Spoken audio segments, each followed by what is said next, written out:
Trump do not sleep. He don't play by no rules. He used to say, will your president be awake at 3 o'clock in the morning to answer the phone? If it rings, shit, yeah, our president is up. Our president is a vampire. That motherfucker sent 23 tweets at 12:30. What the fuck is you talking about? That motherfucker is on it. Trump don't give a fuck. Every time he wake up, he just sign another piece of paper. Wait till they see this when they wake the fuck up since they want to talk. We used to just being able to watch the news a little bit and then walk off. Not with Trump. Watching the news like it's the playoffs. Trump don't give a fuck. Trump don't follow nobody's rules. The president is supposed to be at the White House. Our president is wherever the fuck he want to be. That, my friends, is the voice of the great Cat Williams. Fully packed video here for you guys. As usual, the timestamps are in the video. You can skip to the part that you want.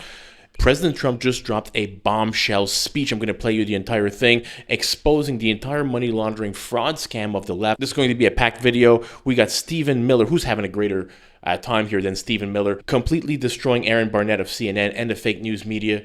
We have my favorite senator, Senator Kennedy, dropping some bombs in here, Scott Jennings, and also Ali Bradley tells us how the CIA is going to start using the Reaper drones in order to combat the cartel and find fentanyl in Mexico. There's a lot going on here. Let's get to Donald Trump.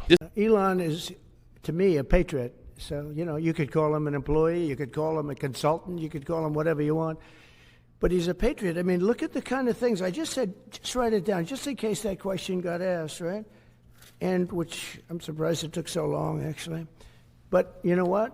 Ukraine's a bigger deal because people are dying by the thousands a week, thousands. But look at this, from 90 to 99, Social Security, 6,054,000 people. Well, that's okay, maybe that's possible. You know, 90 to 99, maybe it's possible. That's a lot of people, though, at that. But people that live to 100 to 109, 4,734,000. Wow, that's a lot. That means over 100 years old. They're 4 million people. I don't know too many. I know people that are doing great in their 90s, but not too many people over 100. But over 120, from 120 years old, people that are 120 years old up to 129, 3,472,000 people. Wow. You know, that can't possibly be because the record is like, I think it's one person, a woman, lived to 127, but they have 3,472. Okay, but now we're going really in. People from 130 years old to 139-year-old, 3,936,000. Wow. I wonder if people are getting paid with all this. I mean, are these checks? And that's what we're checking right now. People from 140 years old to 149 years old, 3,542,000, 140 years old and beyond. Now we're really going because we're looking to break the record by 25 years. People from 150 years old to 159 years old, 1,345,000. These are in the, by the way, these are in the computer files. This is what they do well. They're super. I asked Elon, who are these DOGE people? He said they're super brilliant computer people and they love the country. It's simple. Wait a minute.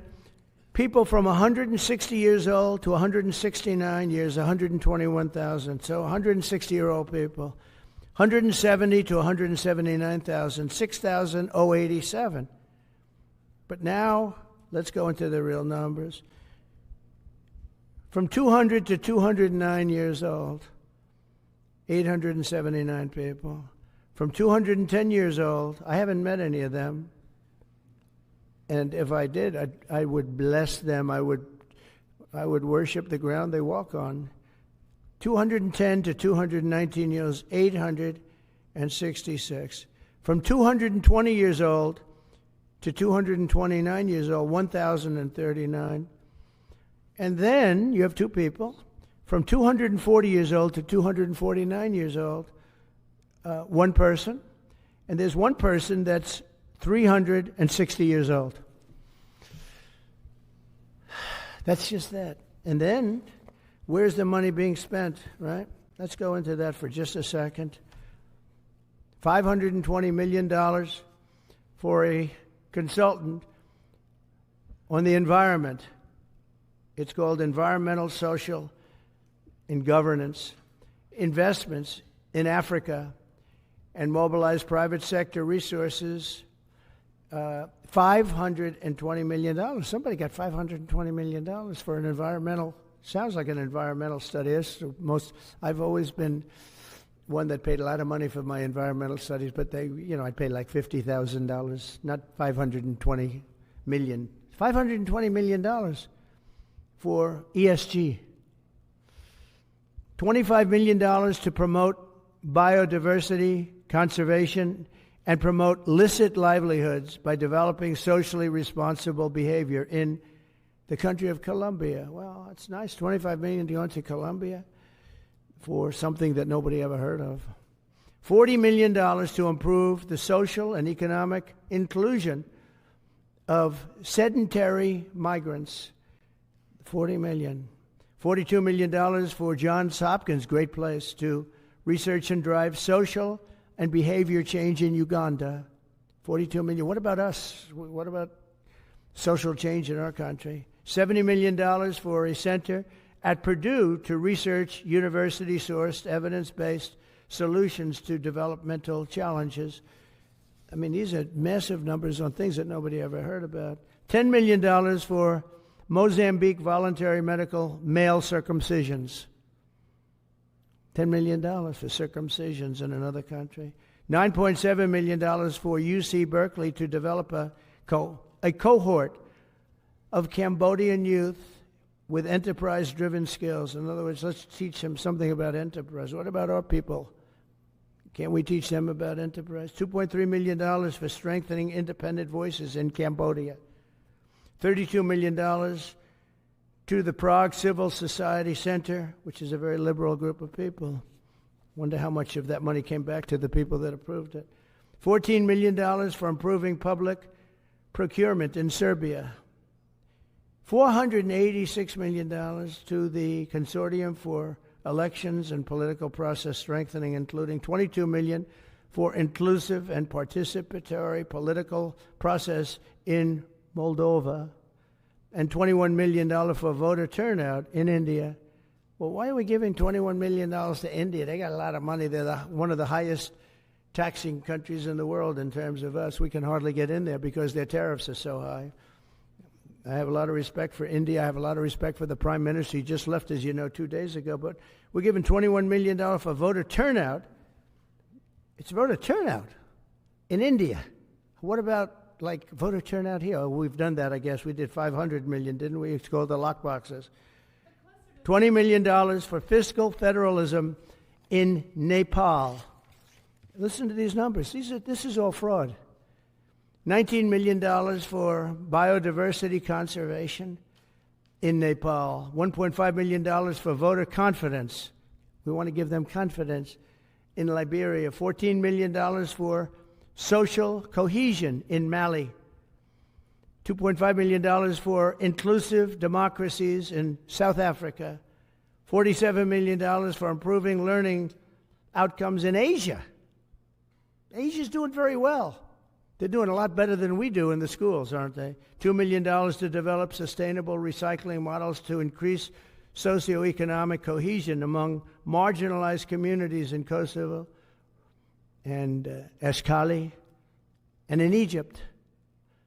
We're talking about hundreds of billions of dollars. I could, by the way, I could read this all day long. I could go on all day long, and you'll see hundreds of billions of dollars, and we're doing it. But when I saw the Social Security numbers, I said, wow, that's really something. So we have, let's just go above 100 years old. We have millions and millions of people over 100 years old. Everybody knows that's not so. We have a very corrupt country, and it's a sad thing to say, but we're figuring it out. Now, this is corruption at the highest level. $19 million for biodiversity in Nepal, $14 million for social cohesion in Mali, 47 million for learning outcomes in Asia. And look at these ages. Millions of social security payments going to people who are over the age of 120 years old. Look at these numbers. 150 to 159, there's 1.35 million people in America that are over 150 years old. Come on. If you're an American and you have a problem with this, what they're finding, if you have a problem with this, you, my friend, are the problem. Let's get to Stephen Miller because he's having a great week. And Erin Burnett, as you're going to see from a few clips, is having a horrible one. Let's go. Chief of Staff for Policy. Stephen, thank you so much for taking time for us. So who is in charge of DOGE? The President of the United States. He's the administrator of DOGE? No, the DOGE is what was formerly U.S. Digital Services. It's an agency of the federal government that reports into the Executive Office of the President, which reports to the President of the United States. Okay. The way that Article 2 works is the President wins an election, and then he appoints staff, including myself, including Mike Waltz, including Susie Wiles, yes, including Elon Musk, and those staff report to him.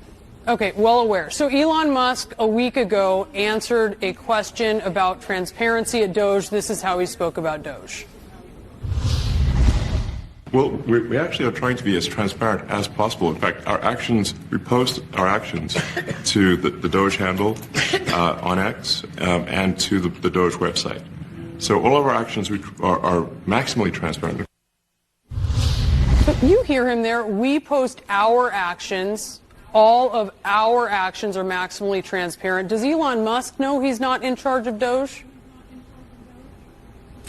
Again, the president runs the government, then the president appoints advisors, including Elon, including myself, including all the other staff here at the White House, and then those staff in turn execute the president's commands and directions to all the agencies of the federal government.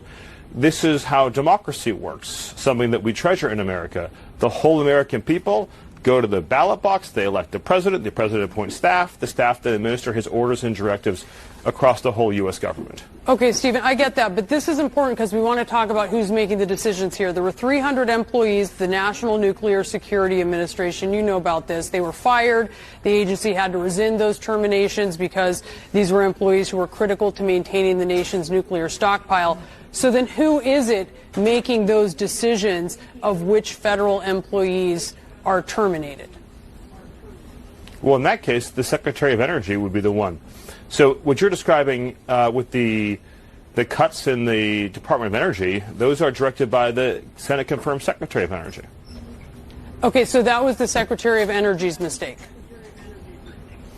Well, I wouldn't use the term mistake. I would say that it's pretty standard when you're downsizing government. You make cuts, you assess those cuts, you see who needs to be rehired, who needs to be kept, who needs to be That's not what happened here, though, Stephen. You know that they were rescinded. These aren't normal things. These were terminations that were rescinded. I understand that even a temporary interruption in federal employment is a great crisis and catastrophe for you and for CNN. What the American people see is a government that is finally delivering a promise of accountability under President Trump. You want to have a conversation about transparency. Let me ask you a question. Do you have any idea where the $22 billion that the Department of Health and Human Services provided to illegal aliens under Joe Biden is right now? $22 billion with a B. That's enough to provide a free house to every homeless veteran in America. Where's the $22 billion? I don't know. You don't know. Nobody knows. Joe Biden just spent it, and now it's gone. Transparency begins with having an accounting of where every federal dollar is spent. And God bless President Trump for leading this effort. Stephen, it seems like the crisis here had to do with the nation's nuclear stockpile. And for these particular federal workers, which I'm not, so this isn't my personal crisis, military members of the Guard and the Reserve. I don't think it's a crisis, and well, you don't think it's well, hold on. I don't think it's a crisis, Stephen, and you don't think it's a crisis. Then why are we talking about it? The American people are exhausted and tired of watching their tax dollars be corruptly spent, abused, wasted, and in every sense robbed and stolen from them. This president for the first time in history, is committed to restoring accountability at every level of the federal government. You may assert there's no waste in the Pentagon. You may assert there's no waste in Stephen, Treasury. I'm not you may asserting, assert there's no waste in HHS. That, Stephen, I don't think anyone... Then why are you not celebrating these cuts? If you agree there is waste, if you agree there is abuse, if you agree there is corruption, why are you not celebrating the cuts, the reforms that are being instituted?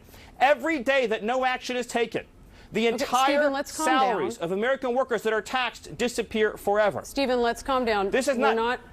We're not having a debate. There's no reason about whether there are places... You are clearly trying to debate me, and I will be as excited as I want to be about the fact that we are saving Americans billions of dollars, that we are ending the theft and waste and grift and corruption, that we are stopping American taxpayer dollars from subsidizing a rogue federal bureaucracy that has been relentlessly weaponized against the American people. Okay, you may not care about I'm this not issue. Talking about your colleagues may not there's care about not this issue. area But we care about this issue. The American people care about this issue. They also care about privacy. And the American public overwhelmingly supports what President Trump is doing. Resources. You say that you're looking at widespread fraud in the IRS data, and you mentioned yesterday, and you mentioned again here, illegal immigrants who are getting child tax credits. Are you looking for that information in the IRS data? Anytime a crime is committed, of course there should be an investigation. Is it your position that if somebody who is Stephen, here are you looking for that criminally information in the IRS data? The federal government will find every illegal alien who is stealing American taxpayer dollars. And that is what Americans expect to happen. I don't even fathom the premise of your question. It's a simple question. Will you find that information in the IRS data and share that with law enforcement? If IRS investigators find illegal aliens stealing taxpayer money, of course they'll be referred to ICE. Of course they'll be referred to Homeland Security investigations. Of course it will be. Surely your position is not that we should let illegal aliens steal taxpayer dollars. Again, you want to talk about something to be upset about, that's it. What do you think? The millions of illegal aliens who've also stolen Social Security. Illegal aliens in mass have fake Social Security numbers. They have fake identities. Those are felonies. Why should there be an entire class in this country that is immunized from criminal prosecution and arrest for committing felonies? Felony theft of taxpayer information, felony theft of Social Security, felony theft of identity. These are all crimes. And yes, they will be investigated. Yes, they will be prosecuted. And yes, illegal aliens will be deported. And you know what happens when those deportations occur? Just very quickly, is that Americans will get jobs, Americans will get benefits, Americans will get houses. Stephen, if they got a child, if they got a credit, a child tax credit, and they will be referred, you're saying, to ICE for that, and you would expect deported for that? Is that the position of the administration? If it is found that a crime has been committed, they'll be referred. If it justifies the prosecution, they'll be prosecuted. If it justifies the deportation, they will be deported. This will be based on existing IRS protocols and procedures for criminal investigation and fraud. All right, the difference is that no one is given immunity anymore. No one is given permission to break the law anymore. Because this is not a country, this is not a sovereign territory, if illegal aliens can freely steal billions, with a B, billions of taxpayer dollars. And I would have to imagine that CNN, which is endlessly talked about the importance of democracy and the rule of law, would say that no class in this country should be above the law, least of all illegal aliens who've trespassed on our territory. No, Stephen, I'm just asking, I wanted to get your position on some things. We're not taking a position here. We wanted to get some answers to some questions. There are so many questions that need to be answered. It doesn't sound to me Miller, like you are, in fact, indifferent or unbiased on these questions, but thank you. Stephen Miller, I love it. When he said to her, you want to have a conversation about transparency? Do you have any idea where that $22 billion in health and human services is? And then he tells her that was given to illegal aliens under Joe Biden. I didn't think I'd see a day where it would get this crazy for the leftoid media that they're defending giving illegal aliens child tax credits, but here we are. And again, I say, if you're somebody who has a problem with DOGE's finding, you are the problem. Now we're going to watch another clip here of Erin Burnett get shut down by Congressman Tim Burchett, but before we get to that, an epic clip, this is gold, from Senator John Kennedy, and we're also going to watch Whoopi Goldberg make a complete ass of herself. Let's go.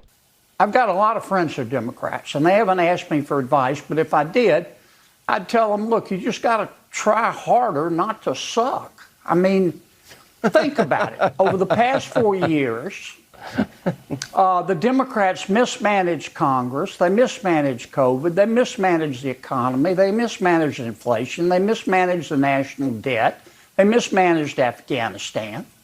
More recently, in their opposition to President Trump and Mr. Musk, the Democrats have chosen to support the bureaucrats and the spending porn over the American taxpayer, just like they support illegal immigration over the rule of law, just like they support transgender athletes over women's sports, just like they support Hamas terrorists over Israel.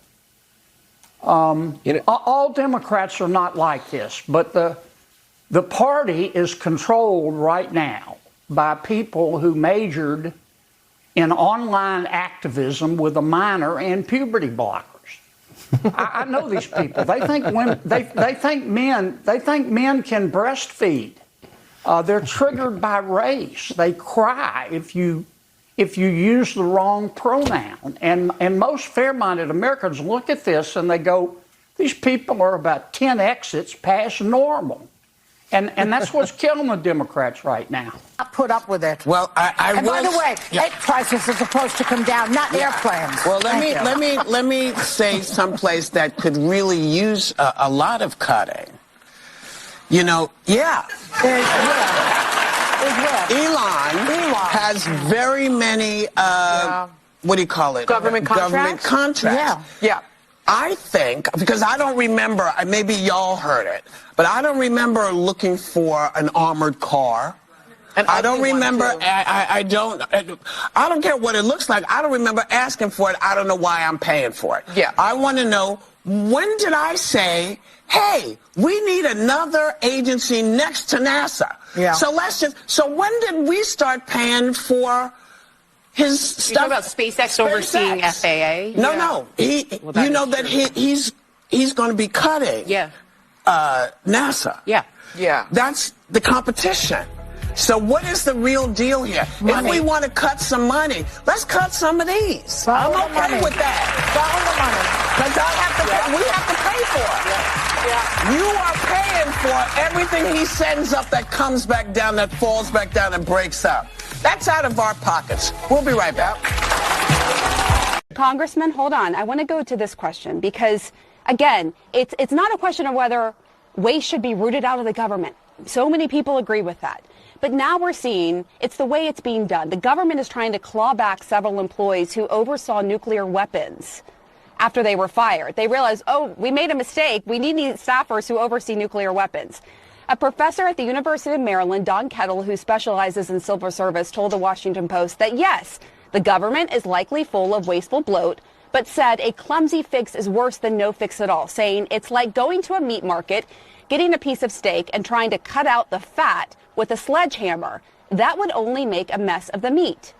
Do you think, Congressman, that is a fair point, that the way this is being done is clumsy rather than methodical?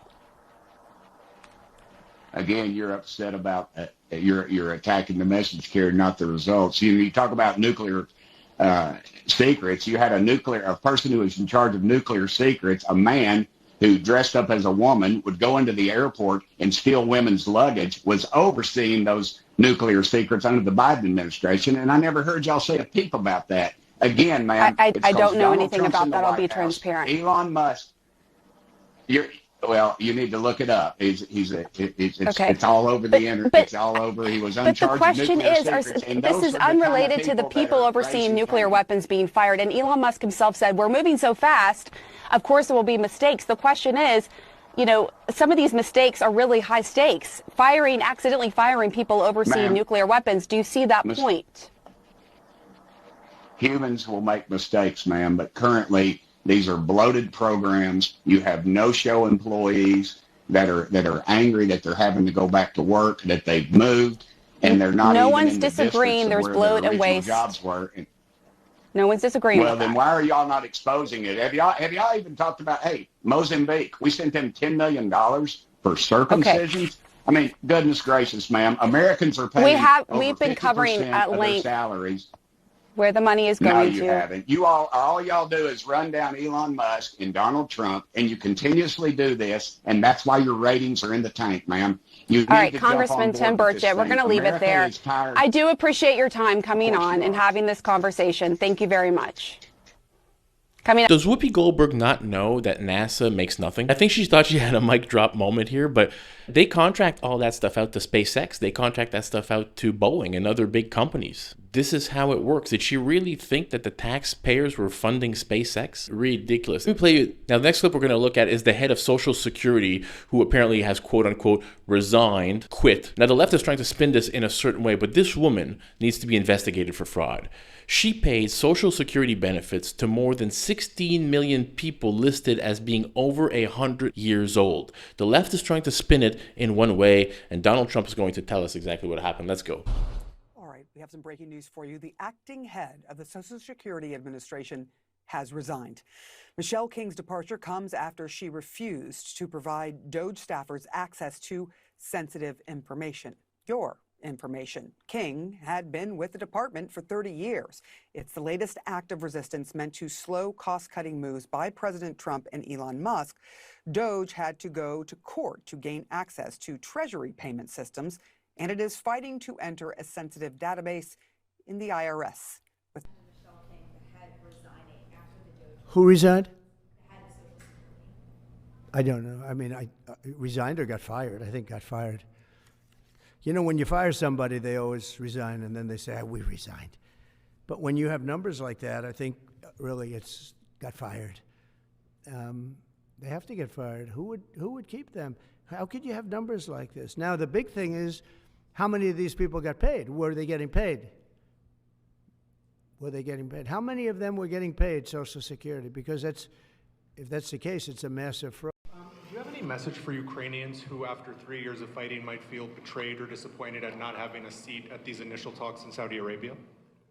Well, I think I'm really disappointed in what's happened. I've been watching this for 3 years. It's a war that would have never happened if I was president, and I've been watching these people being killed at levels that you've rarely seen, not even close, since the Second World War. And I'm very disappointed. I hear that, they're upset about not having a seat. Well, they've had a seat for 3 years and a long time before that. This could have been settled very easily. Just a half-baked negotiator could have settled this years ago without the loss of much land, very little land, without the loss of any lives, and without the loss of cities that are just laying on their sides. You have those magnificent golden domes that are shattered, will never be replaced. You can't replace them.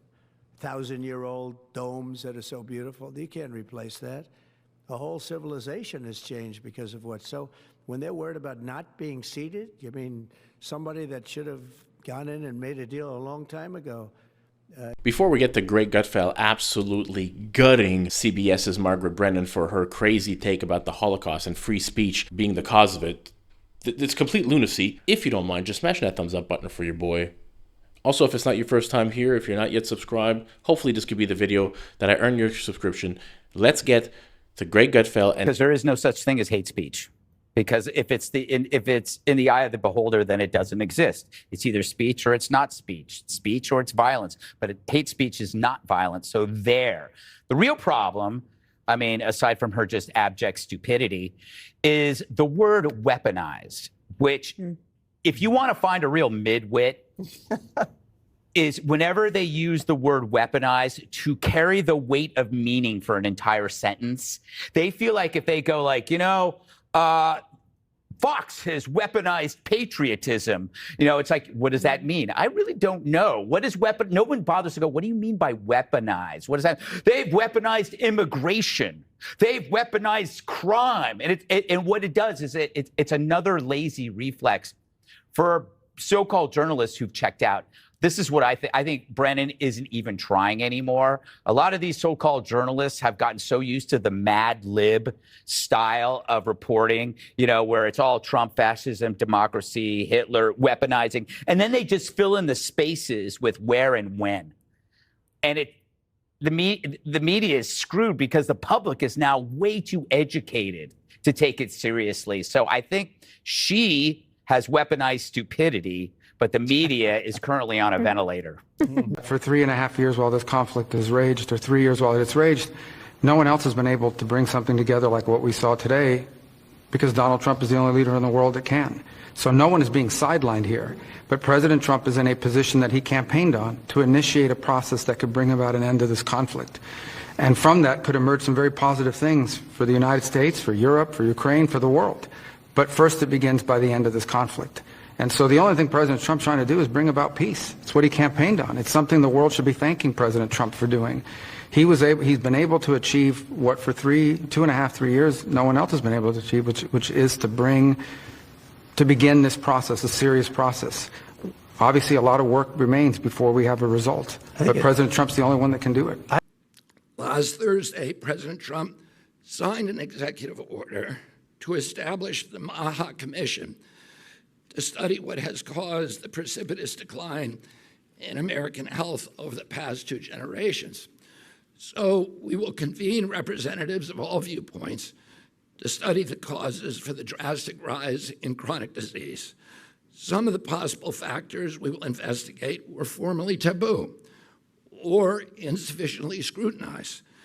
The childhood vaccine schedule, electromagnetic radiation, glyphosate, other pesticides, ultra-processed foods, artificial food additives, SSRI and other psychiatric drugs, PFAs, PFOAs, microplastics. Nothing is going to be off limits.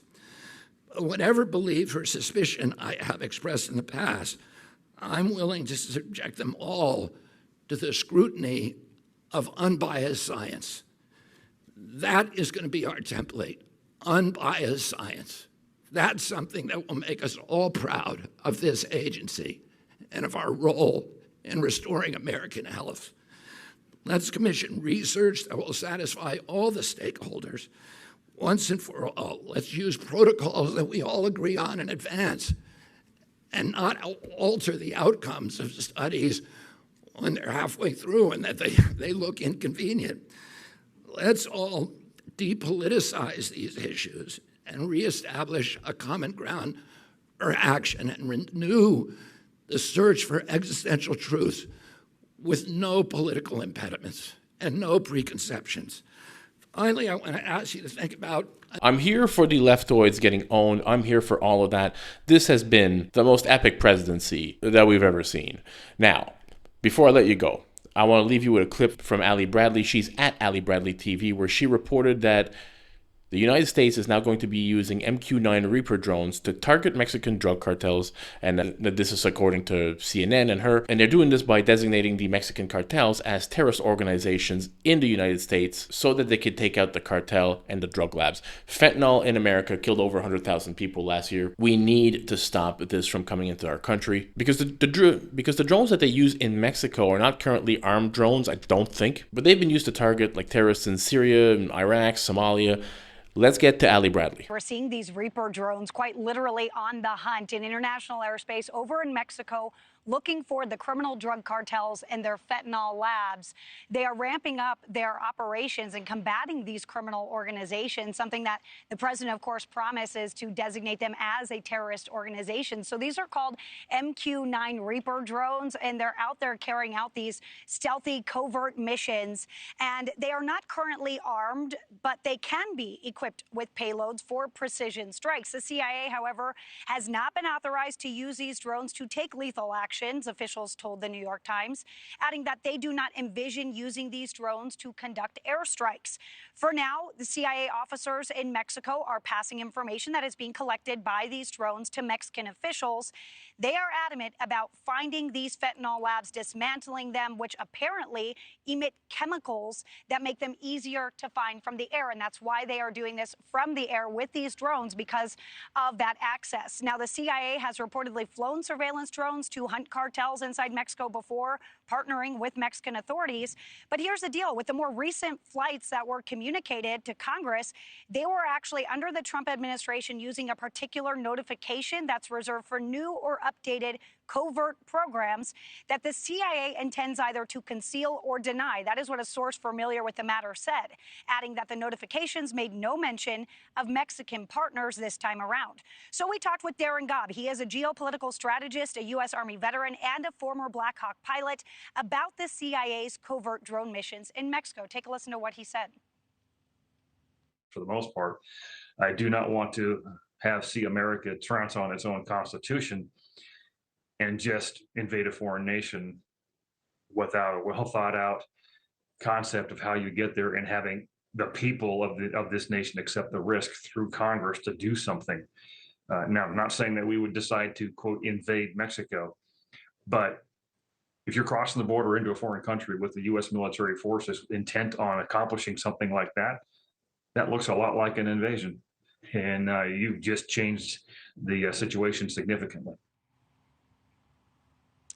Now, Nicole, when it comes to the Mexico side of things, President Sheinbaum, she was pressed on these drones breaching that airspace over in Mexico. She kind of played it off today during a news conference, just saying it's part of a little campaign. Now, when it comes to the president, he, of course, day one said he was going to crack down on the criminal cartels. This week, Nicole, we expect the president to make that formal designation of that terrorist organization for at least 6 cartels and gangs over in Mexico, Nicole. So we'll be waiting for that this week. All right, so Allie, let's talk about your report yesterday. Border Patrol had stopped using body cameras because of possible detection by criminals, but it sounds like that move is already now being reversed. Yeah, an about face already just a few days after that initial alert was sent out, telling Border Patrol that they needed to stop using their cameras right away. And it was because of a couple of reasons here. So one of the reasons was that these cameras actually emit a radio frequency that can trip off improvised explosive devices. The other issue was that there was information circulating on social media, quite literally giving a play-by-play on how to kind of tap into these systems and find out where these agents and officers are. So right now, Nicole, I have reached out to Axon, who is a manufacturer, and also to Border Patrol to find out what the fix is, because today they said the stand down is lifted. They are now set to resume normal operations and wear those cameras again. However, I haven't heard from Axon or CBP on what the solution was or how they're mitigating this risk, Nicole. Guys, I hope you enjoyed the video. If you did, smash that thumbs up button for your boy. It really goes a long way to help me out. And also, if this is not your first time here and you're not yet subscribed, hopefully this is the video that I can earn your subscription. Peace out, everybody.